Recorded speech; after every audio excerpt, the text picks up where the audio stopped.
நான் எப்பவும் சொல்றதா, எனக்கும் அடிக்கடி நான் சொல்லிக்கிறதா, மனிதர்கள் நம்மளை குறித்து முடிவு செய்யக்கூடிய, தீர்ப்பு செய்யக்கூடிய, கருத்து சொல்லக்கூடிய எந்த விஷயமும் எதுக்கும் பலன் இல்லை.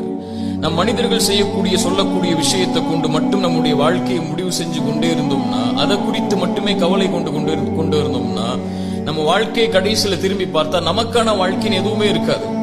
நல்லது செஞ்சாலும் இந்த உலகம் நம்மளை குறை சொல்லதான் போகுது. பெரும்பான்மை நம் தவறு செய்தாலும் நம்ம மீண்டு வரணும்னு சொல்லி பெரும்பான்மை விரும்பாது.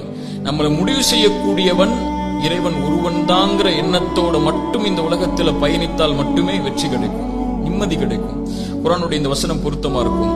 இன்னஹு மயத்தகி வயஸ்பிர் ஃபஇன்னல்லாஹ லா யுதீஉ அஜ்ரல் முஹ்சினீன். யார் இறையச்சத்தோடு பொறுமையை கடைபிடிக்கிறார்களோ, தக்குவா சபுர், மக்கள் விமர்சிக்கக்கூடிய, மக்கள் கருதக்கூடிய, மக்கள் எண்ணக்கூடிய, மக்கள் கருத்து சொல்லக்கூடிய எல்லா விஷயத்திலையும் தக்குவா சபுர் எங்கிட்ட இருக்குன்னா, ஃபஇன்னல்லாஹ லா யுதீஉ அஜ்ரல் முஹ்சினீன். நல்ல கவனிங்க, அந்த நல்லவர்கள் செய்யக்கூடிய எந்த நல்லறங்களுடைய விஷயத்தையும் இறைவன் வீணாக்குவதில்லை, இந்த உலகத்திலும் மறுமையிலும்.